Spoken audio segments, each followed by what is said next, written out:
미국이 관세로 협박을 많이 했을 때까지만 하더라도 전화를 안 받는다, 전화를 안 한다, 미국이랑 통화한 적 없다 강하게 나왔던 중국이 태도가 덜 변한 이유에 대해서는 환율이라고 생각을 하고 있는 거죠. 대만 환율은 이제 급등하고 이런 모습을 보면서 위안화도 이거 큰일 났는데 위협을 느꼈을 거다. 환율 어떻게 될 거냐고 물어보시면 저는 이제 환율 전망을 잘 못하기도 하고 절대 맞출 수가 없다라고 생각을 하거든요. 대신에 딱 하나 맞는 거는 일간지 신문의 헤드라인에 환율이 나왔다? 그럼 무조건 반대로 하셔라. 그런 극단적인 상황은 오래 가지 않아요. 안녕하세요. 뭐라고요 시간이 돌아왔습니다. 안녕하세요. 오늘의 첫 질문은 이번 주에도 미국 시장이 상승하면서 마감을 할 것 같습니다. 네. 그리고 200일선까지 바짝 붙는 모습인데요. 200일선을 되게 중요하게 보시잖아요. 그리고 여기서 조금 조정이 나올 수는 있지만 계속 좋게 보고 계신 거죠? 뭐 지금 이제 다 200일선 왔는데 이제 많은 분들이 이제 어떻게 뭐 팔아 뭐 이런 고민들을 네. 많이 하실 것 같아요. 왜냐면 제가 늘 말씀드리지만 200일선이라는 것의 의미는 지난 1년 동안 미국 주식에 샀던 사람들의 평균 단가를 의미하기 때문에 내려왔을 때 기분이 나빴다가 올라오기만 하면 본전만 되면 내가 팔아버려 뭐 이런 이제 생각을 하시는 많은 분들이 지금 이제 고민을 하실 때다 이렇게 보시면 됩니다. 조정이 좀 있을 수 있지 않을까 이런 생각이 들긴 하는데 오늘 아침에 모구랑 이야기하면서 했던 얘기가 코로나 때 생각이 좀 난다 이런 얘기를 했거든요. 코로나 때도 진짜 주가가 엄청 많이 빠졌거든요. 근데 올라오는 동안에 내내 더 빠진다, 한 번 더 빠진다, 빠져. 안 빠질 리가 없어. 그러다가 그냥 쭉 가버렸어요. 한 번도 기회를 주지 않고. 그러니까 이제 우리는 이제 투자를 하는 사람들이니까 확률적으로 V자 반등이 돼서 이렇게 쭉 올라갈 가능성, 아니면 올라가다가 아니네 그러면서 W자로 해서 또 올라갈 가능성, 혹은 이렇게 왔다가 N자로 이렇게 밑으로 내려갈 가능성 모두 있는 거예요. 근데 이제 제가 생각할 때는 아직까지 V자 가능성도 있다, 남아있다. 그렇게 생각을 한다면 200일선 근처에서 조정이 있을 수 있지만 그 조정에서 버티고 오히려 더 사는 쪽으로 갈 것인가, 아니면 200일선에서 그냥 다 팔고 도망칠 것인가 이 고민을 해야 된다면 저는 그냥 계속 남아있는 쪽이 더 낫지 않나라는 생각을 하고 있는 거죠. 여러 가지 이유가 있는데 이제 그 한 가지만 말씀드리면은 뭐 실적도 중요하고 밸류에이션도 중요하고 다 중요해요. 그런데 21세기 투자 전략을 생각해보면 심리가 진짜 중요하거든요. 심리가, 투자 심리가. 요즘에 이제 보면은 지난번 이제 4월 2일 날 관세 나오고 중국과 미국이 으르렁 하고 있을 때까지만 하더라도, 그래서 뭐 30년 물금리 우리 정말 급박했잖아요. 이제 그때 당시에 투자 심리를 보니까 역사상 가장 최악이었더라고요. 그러니까 진짜 투자 심리가 안 좋은 상황에서 생각보다는 덜 안 좋다라는 식으로 이제 계속 낮아지면서 이제 주가가 반등하고 있는 거거든요. 이제 그렇게 본다면은 여기서 한 번 더 이제 올라갈 수도 있다라는 생각도 하셔야 되지 않나. 그렇다고 해서 무리할 필요는 없는 거죠. 200일선 근처에서 차익 실현하고 싶은 사람이 많아서 조정 가능성은 충분히 있으니까요. 그리고 이번 주에 미국과 중국에서 가장 큰 흐름의 차이는 그동안은 미국이랑 중국이 굉장히 뭐 관세 협상에 대해서 적대적인 모습을 보이다가 이번 주부터 협상에 대한 발언이 본격적으로 나오기 시작했고, 심지어는 이번 주말에 스위스에서 회담을 한다 이런 이야기도 나오고 있는데, 첫 번째로는 차가웠던 중국이 이렇게 돌아선 이유는 무엇일까요? 그러니까 이제 미국이 관세로 협박을 많이 했을 때까지만 하더라도 전화를 안 받는다, 전화를 안 한다, 뭐 이런 얘기들이 많이 나왔고, 나 미국이랑 통화한 적 없다, 이런 식으로 이제 강하게 계속 나왔던 중국이 태도가 덜 변한 이유에 대해서는 저는 이제 환율이라고 계속 생각을 하고 있는 거죠. 대만 환율은 이제 급등하고 이런 모습을 보면서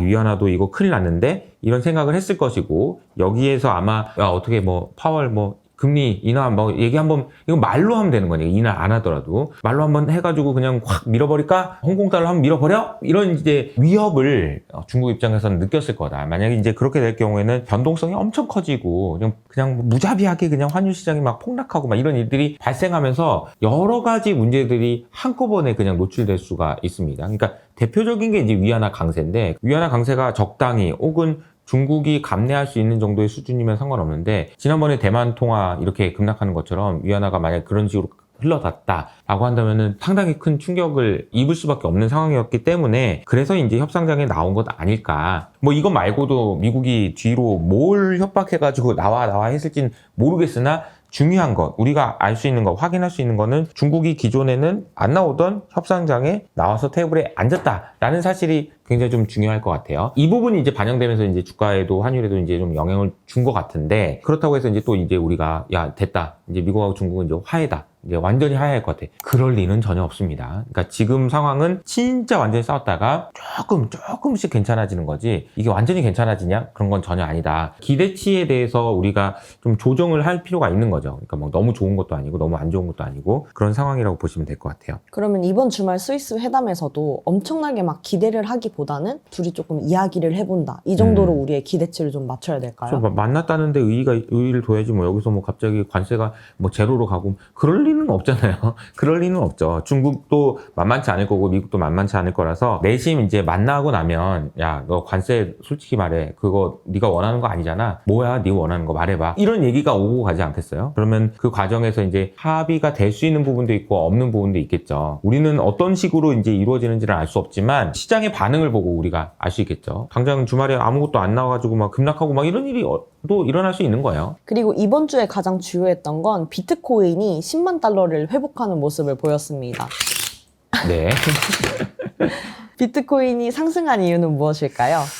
그러니까 저 환율 이야기를 하면서 좀 연결해서 설명하면, 제가 오늘 아침에 이제 모닝요 라이브를 통해서 말씀드렸지만 환율이 이런 움직임을 보이는 동안에 결과적으로는 통화량 증가로 이어진다라는 것이고요. 지난번에도 제가 계속 말씀드렸던 것처럼 관세를 트럼프가 때리면 때릴수록 전 세계에 있는 국가들이 부양책을 쓸 수밖에 없다, 통화량이 늘어날 수밖에 없다, 이것은 후행적으로 언젠가는 반영이 될 거다, 이런 말씀을 드렸는데 진짜로 그렇게 되고 있는 모습이 나와요. 그리고 실제로도 글로벌 M2 증가율을 보면은 계속해서 늘어나고 있어요. 이번에 아마 환율 이벤트 이걸 통해서 더 늘어날 것 같아요. 뭔 소린데 이해가 안 되시면 우리나라 생각하시면 됩니다. 우리나라 하는 총재가 금통위 때마다 맨날 하는 얘기가 뭐죠? 아, 금리 인하를 하고는 싶은데 환율이 너무 약세여서 고민이 됩니다, 이랬잖아요. 근데 환율 약세가 이제 없어진 거잖아요. 물론 여기서 무슨 뭐 원화가 막 더 강세가 돼서 뭐 1,000원까지 가냐, 그런 건 아니더라도 다시 1,500원을 뚫고 올라갈 것 같다라는 그런 두려움만 없어도 금리 인하 좀 할 수 있는 거거든요. 이런 식으로 각국, 그러니까 뭐 우리나라뿐만 아닙니다. 일본, 독일, 유럽, 우리나라, 그리고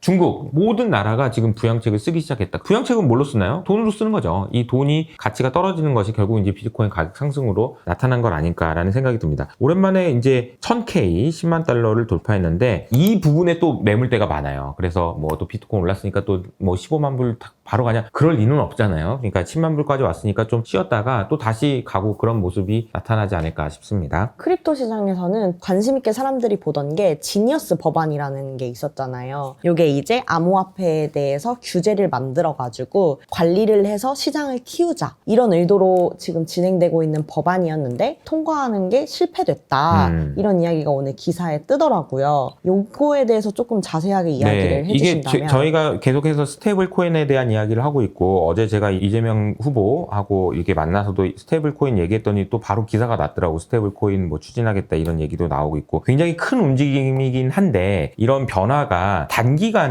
될 거라고 생각을 하면은 실망할 때가 많아요. 왜냐하면은 생각해 보시면 이게 기존에 있었던 시스템이 있고 스테이블 코인이라는 새로운 시스템이 있는데 이걸로 바로 간다, 이렇게 이제 기대하기는 좀 어렵지 않았을까라는 생각이 일단 첫 번째 들고요. 그럼에도 불구하고 개인적으로도 그렇고 베센트 장관이 얘기한 것도 그렇고 이 법안이 통과될 줄 알았는데 통과가 안 됐다라는 거는 좀 실망스러운 건 좀 사실인 것 같습니다. 그래서 스테이블 코인과 관련돼서 진행되는 여러 논의가 어쨌든 시간이 좀 더 걸릴 수는 있겠다라는 생각이 들고요. 그러면 왜 안 됐는지, 그리고 이제 앞으로의 전망이 어떨 건지를 봐야 될 것 같은데, 첫 번째 이유가 그거더라고요. 제가 말씀드렸잖아요. 이거 갈 건데요 라는 것에 핵심 논리 중에 하나가 트럼프 가문이 회사들 많이 사가지고 알박기 많이 해놨어요, 저 땅에다가 였는데, 이게 이제 배 아픈 민주당 의원들이 많았던 것 같아요. 근데 실제로 문제기도 하죠. 그러니까 이런 부분들, 이해관계가 굉장히 좀 얽혀있다라는 것들이 문제인 것 같습니다. 그러니까 이런 부분들이 해결이 되느냐 여부도 중요할 것 같은데, 결국은 이것이 미국의 국익에 도움이 되느냐, 이 부분 아니겠어요? 근데 미국의 국익에는 당연히 도움이 되죠. 그 진행이 되지 않을까 이렇게 생각을 합니다. 어쨌든 이 법안이 통과가 안 됐다는 사실은 조금 실망스럽긴 하다, 이렇게 정리하겠습니다. 그리고 이번 주에는 환율 이야기를 좀 해보면 좋을 것 같은데, 지난 주말부터 해서 원화랑 대만 달러, 홍콩 달러가 주말 동안 급강세를 보인 후에 점차 안정을 좀 찾아가는 모습을 보여주고 있는데요. 이렇게 환율 변동성이 시장에 어떤 영향을 끼쳤다고 보시고, 그리고 이건 그냥 단기간에 일어난 해프닝으로 봐야 될지 아니면 이 영향이 장기화될지 이야기를 해주신다면. 이런 얘기 나올 때마다 항상 나오는 얘기들이 있어요. 환율이 이렇게 되면 연기금에서 해외에 해외에 있는 자산을 팔고 들어온다 이런 얘기를 하시는 분들이 많아요. 근데 한번 생각을 해보세요. 그러니까 자기 발등을 자기가 찍는다고요? 그러니까 진짜 그럴 거라고 생각하시는 거예요? 그럴 리가 없잖아요. 잘 생각해보시면 제가 늘 말씀드리는 우리나라 해외 순금융자산이 1조 달러라고 했습니다. 근데 워낙 강세가 될 것 같아. 그래서 그거 다 팔고 들어온다고? 어디다 팔 건데? 어디다 팔고 뭘 살 건데 그 돈으로? 살 수가 없다니까요. 그러니까 그런 생각을 하는 것이 좀 단편적인 생각이다 이렇게 생각해요. 대만에 있는 생명보험사들이 해외에 있는 자산 다 판대. 어떻게 팔아? 중국이 가지고 있는 미국 국채 다 판대. 어떻게 파냐고요? 영국에 있는 그 연기금에서 가지고 있는 자산 다 아니 그러니까 어떻게 파냐고요? 어떻게?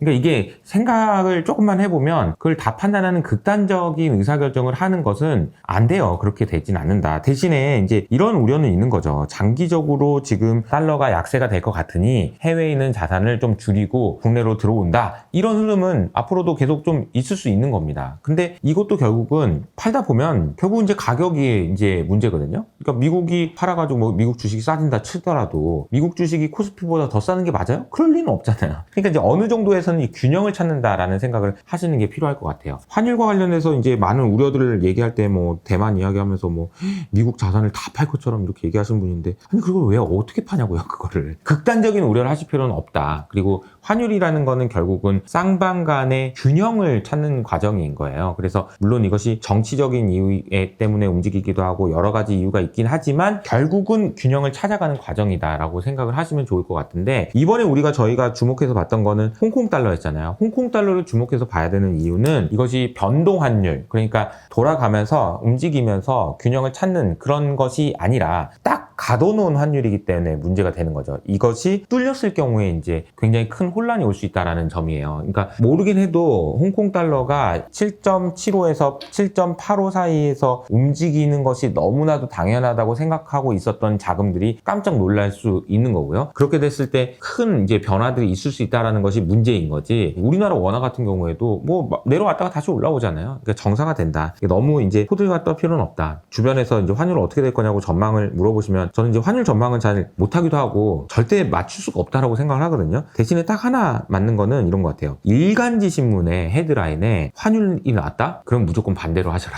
그런 극단적인 상황은 오래 가지 않는다. 이렇게 이제 말씀드리면 좋을 것 같아요. 그리고 우리나라는 사실 작년부터 해서 수출주가 되게 좋았잖아요. 그 배경에는 원화가 굉장히 약세가 되면서 수출주들이 환율 수혜를 입을 수 있다. 이런 부분이 주된 이유기도 했었는데 지금은 이제 상황이 반대로 되어버렸잖아요. 이런 것들이 국내 수출주한테는 어떤 영향을 줄까요? 작년에 이제 2025년 투자 전략 할 때 강조해서 말씀드렸던 거죠. 원화가 당시만 해도 굉장히 약세였기 때문에 걱정들을 많이 했지만 사실은 수출하는 회사들한테는 실적이 좋아질 거다 이런 말씀을 드렸고 실제로 그런 회사들이 주가도 굉장히 좋았어요. 근데 지금 이제 우리 고민은 우리가 지금 알고 있는 조선, 방산 모두 다 수출주란 말이에요. 이제 이런 부분들이 과연 환율의 강세에도 버틸 만큼의 서프라이즈를 낼 수 있는 정도냐 이 부분이 굉장히 좀 중요할 것 같은데 1분기 실적을 보면 내용 면에서나 여러 가지 면에서 그런 걸 압도하는 흐름들이 나오고 있기 때문에 주가가 안 빠지고 있고 그런 것 같아요. 근데 환율은 분명히 보셔야 될 것 같고 2분기 실적이 나올 때쯤 여름쯤에는 조선 방산 이 회사들도 만약 오버슈팅을 한다면 좀 조정 가능성도 있지 않을까라는 생각을 하면서 대응하시면 좋을 것 같다는 생각입니다. 네, 2분기 실적을 볼 때 환율을 조금 주목해서 보자. 그렇죠. 2분기 실적이 나오는 이제 7, 8월 달쯤에 미리 이제 봐야 되니까 6월 달쯤부터는 보셔야 되겠죠. 그러니까 다음 달입니다. 지난주를 기점으로 해서 엔비디아를 제외하고는 빅테크 실적 발표가 종료됐습니다. 이번 빅테크 실적들을 쭉 정리해 보시면서 좀 눈여겨봐야 할 점들에 대해서 이야기를 해주신다면 자, 이거는 저희 이제 모구가 연휴 기간 동안에 이제 빅테크 실적을 쭉 정리를 한번 했거든요. 그래서 모구가 생각하는 좀 중요했던 포인트들 몇 가지를 이야기하면서 같이 이야기를 해볼까요? 네, 일단 빅테크가 뭐 M7을 기준으로 봤을 때 엔비디아를 제외하면 6개 회사가 되잖아요. 네. 근데 얘네들의 흐름이 반반으로 나뉘었던 것 같아요. 관세의 영향을 많이 받는 회사냐, 그렇지 않은 회사냐로 나뉘었던 것 같은데 크게 보면 관세의 영향을 받지 않는 마이크로소프트 좋았죠. 메타도 좋았고요. 그리고 구글도 좋았고. 나쁘지 않았습니다. 근데 반면에 애플이라든지 테슬라라든지 아마존 같은 경우는 관세 영향을 받는 회사여서 주가 흐름이 이후에 좋지 않았다. 이렇게 크게 나눠볼 수 있을 것 같고요. 그리고 이 빅테크들이 영위하는 사업으로 조금 쪼개서 보면 네. 광고 같은 경우는 예를 들면 메타가 해당되고 구글도 해당이 되겠죠. 여기서는 실적은 굉장히 양호했는데 공통적으로 나오는 말 중에 하나가 이거였어요. 미국에서 소액 면세 제도가 5월 2일부터 중단된다. 이것 때문에 테무나 쉐인 같은 그 중국 전자상거래 기업들의 매출이 줄어들 수 있기 때문에 이걸로 우리한테 주는 광고 지출이 줄어들 거다. 아침마다 저도 인베스팅닷컴 이런 데 보면 언제나 옆에 이제 테무 광고, 항상 테무. 그쵸. 그러니까 중국 업체들이 아마존이나 메타에서 페이스북에서 장사하려고 광고를 주는데 이걸 못할 수도 있다라는 거죠. 구글 같은 경우는 프리뷰 리포트 같은 걸 보면 애널리스트들이 공통적으로 걱정했던 게 또 검색 광고였어요. 검색 광고 시장이 이제 줄어들 거다. 매출이 안 나올 거다. 여기에 대한 우려가 있었는데 실제로 실적대는 괜찮았거든요. 아하. 그래서 실적 발표하고 구글의 주가는 올랐었는데 그 다음날 찬물을 끼얹은 건 그쵸. 애플이었죠. 깜짝 놀랐어요. 그쵸. 그 구글이 지금 반독점 소송을 하고 있는데 여기 증인으로 출연해가지고 말했던 게 지금 이제 서치는 잘 모르겠다. 요게 지금 처음으로 꺾였다. 그리고 사람들이 AI에서 검색을 하는 것 같다. 이런 발언이 나오면서 당일 구글 주가가 7% 빠졌습니다. 모구는 어때요? 저는 구글 네. 검색 요새 하나요? 그러니까 저는 검색을 굉장히 많이 하는 직업이잖아요. 그쵸, 그쵸. 막 리서치를 하니까. 근데 지금은 진짜 많이 줄어든 것 같아요. 저는 구글에 들어가 본 지가 너무 오래된 것 같아. 구글에 그쵸? 안 들어간 지가 너무 오래됐어. 진짜 그렇죠. 네이버는? 네이버- 네이버는 맛집 찾을 때를 제외하고는 들어가 본 적이 없어. 저도 완전. 네이버 프리미엄 콘텐츠 있지만 그 쓰려고 이제 글 쓰려고 많이 하지만 이게 검색이나 리서치를 위해서 뭔가에 들어간다는 걸 이제 네이버는 안 들어간 지 너무 오래된 것 같고 구글도 요새는 거의 안 들어가는 것 같아요. 챗GPT나 아니면은 그록이나 퍼플렉시티도 요즘에 조금 약해진 것 같고 이게 지금 AI로 이제 검색을 하다 보면 구글이 너무 좀 애매해지는 거죠. 그러니까 옛날에 이제 구글이 처음으로 검색 시장에 들어왔을 때 생각이 나는데 그 전에 있었던 뭐 야후나 이런데 검색에 비해서 압도적으로 좋은 검색 서비스를 하면서 진짜 그냥 깔끔하잖아요. 검색 네. 하나만. 근데 그 검색 시장이 이제 큰 흐름이 이게 바뀌고 있구나 이런 생각이 좀 들어요. 그리고 네. 또 제가 흥미롭게 봤던 거는 구글의 광고를 보면은 다 세그먼트가 나눠져 있거든요. 뭐 유튜브도 있고 구글 서치도 있고 네트워크 광고라는 것도 있는데 이번에 뭐 유튜브나 구글 서치는 다 늘었는데 네트워크가 줄었더라고요. 이 네트워크 광고라는 게 뭐냐면 그 구글이랑 협력하고 있는 그 협력사들을 광고판으로 쓰는 거잖아요. 거기에 이제 구글 광고를 태우는 건데 그게 줄었더라고요. 그런 걸 보고 그 사실은 우리가 옛날에는 검색을 해도 이 페이지 저 페이지 오가면서 그쵸. 여러 사이트들을 이렇게 갔다면 이제는 그런 것도 그냥 AI를 통해서 하면 여러 페이지를 방문하지 않으니까 그쵸. 그런 것도 있었던 것 같습니다. 그러니까 이제 검색 시장도 굉장히 큰 변화들이 있는 것 같다라는 생각을 하게 되는 것 같아요. 그리고 클라우드 같은 경우가 사실은 가장 핵심인데 맞아요. 이번에 클라우드 기업들은 다 굉장히 잘 나왔어요. 수요가 매우 견조하다. 그러니까 아직도 수요가 너무 넘쳐서 공급이 따라가지 못하고 있고 이건 하반기까지 좀 이어지고 하반기에 병목이 좀 풀릴 것 같다. 요거는 사실 지난 4분기의 코멘트랑 거의 유사한 결을 가지고 있다. 그렇게 볼 수 있을 것 그러니까 같습니다. 우려가 생각보다 덜하다라는 거죠. 우리가 맞죠. 지금 캐펙스 축소 이런 부분에 대한 고민을 많이 했었는데 지난번에 이제 김효식 팀장님 설명해 주셨던 내용도 보면은 많이 줄 줄 알았는데 그 정도는 아니야로 계속 올라가고 있다. 그만큼 지금 클라우드라든지 AI 서버 이런 쪽에 투자는 계속되고 있다라는 거예요. 맞아요. 그래서 캐펙스를 이번에 줄인 데들은 하나도 없었고요.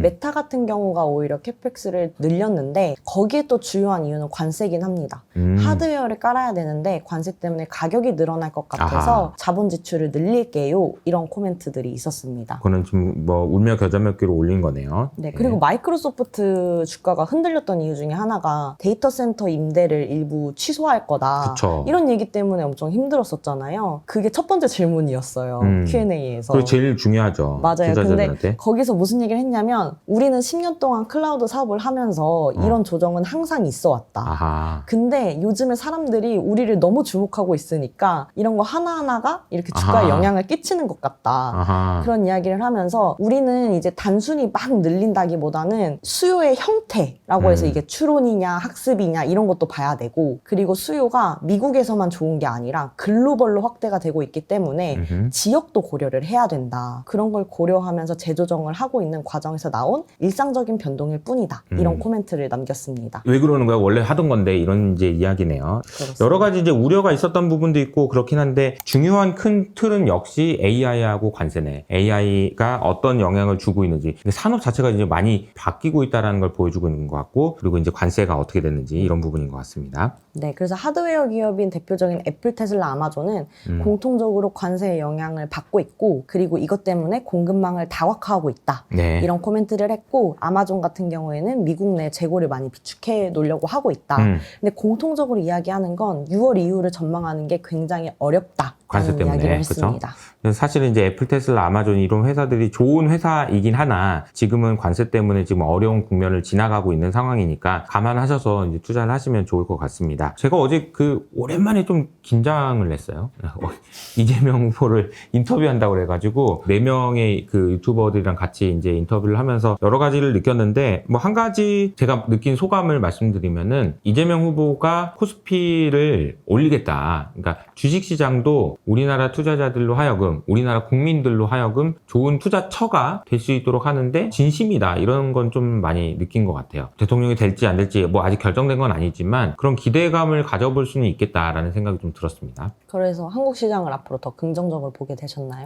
네, 그러니까 뭐 우리나라 국내 시장에서 이제 보면은 이번 2분기 실적에서 서프라이즈 나는 회사들이 꽤 많아요. HD, 현대, 미포 같은 경우에도 당일날 뭐 20% 가까이 주가가 오르고요. 그러니까 지금 실적 서프라이즈가 난 이후에 주가가 어떤 반응을 보이는지를 보면 그 시장의 에너지를 느낄 수 있거든요. 그러니까 지금 미국 시장 같은 경우에 지난 1분기 생각해 보면 실적 잘 나왔는데 안 올라. 이런 분위기 있었잖아. 안 나오면 막 엄청 급락. 근데 여기는 지금 우리나라 시장은 잘 나오면 반영을 해준다라는 거예요. 그러니까 이 시장은 지금 뭔가가 살아있다라는 걸 반영하고 있는 것 같고, 만약에 이제 환율도 진정될 것 같고 무역 협상도 조금 더 진전될 것 같고 그러면 우리나라 시장으로도 돈이 들어올 수 있겠다. 근데 돈이 안 들어오더라도 이 안에서 지금 주도 섹터들이 자리를 확고하게 잡고 있잖아요. 이 주식들을 계속 끌고 가는 것을 통해서 수익을 낼 수 있는 기회는 되게 많은 것 같고요. 또 한 가지는 아까 말씀드린 우리나라 시장에서 이제 그 여러 가지 제도나 법이 개선된다면 저 PBR이라고 하는 그런 싼 주식이라는 그 테마도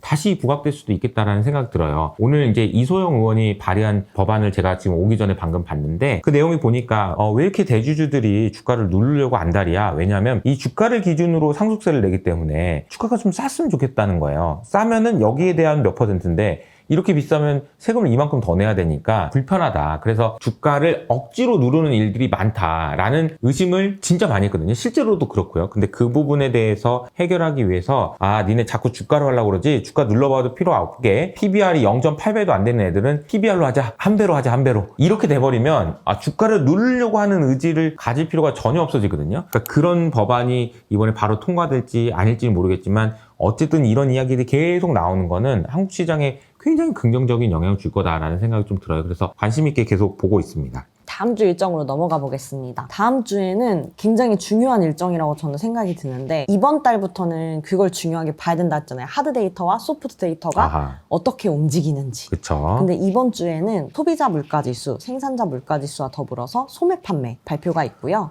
그리고 미시건대 소비심리 평가지수 잠정치가 발표됩니다. 요거는 이제 어떻게 보시나요? 소매 판매가 진짜 중요하겠네요. 일단은 3월 달까지는 이제 그 당시만 해도 그 트럼프가 관세를 얼마나 할지 뭐 이런 걸 잘 몰랐던 상황이고, 이렇다 보니까 먼저 선 구매를 하는 것도 많았을 거고 그런 노이즈들이 좀 있었을 것 같은데 4월부터는 진짜 찐 아닐까요? 이제 관세가 이제 시작된다는 걸 알고 있는 상황이었기 때문에, 물론 이제 조사 기간에 따라서 좀 달라질 수 있을 것 같긴 한데 어떻게 나올지 진짜 궁금하네요. 그리고 이제 5월 달이 되면은 진짜 관세가 이제 어느 정도 윤곽이 잡힌 다음에 이제 소매 판매 데이터니까 이 데이터들을 좀 잘 봐야 될 것 같다는 생각이 듭니다. 이게 대표적인 하드 데이터인 거죠. 미국 경제를 판단할 수 있는 가장 중요한 지표라고 보시면 되겠습니다. 고용까지는 아직 안 좋아진 건 아닌데 소비가 둔화된다면 또 다시 경기 침체 우려가 생길 수 있어서 소매 판매 데이터는 꼭 한번 보시는 게 좋을 것 같습니다. 근데 물가는 뭐 많이 걱정은 안 하셔도 될 것 같아요. 유가가 빠지고 그러면서. 자, 그러면은 이번 주에도 많은 일들이 있었는데요.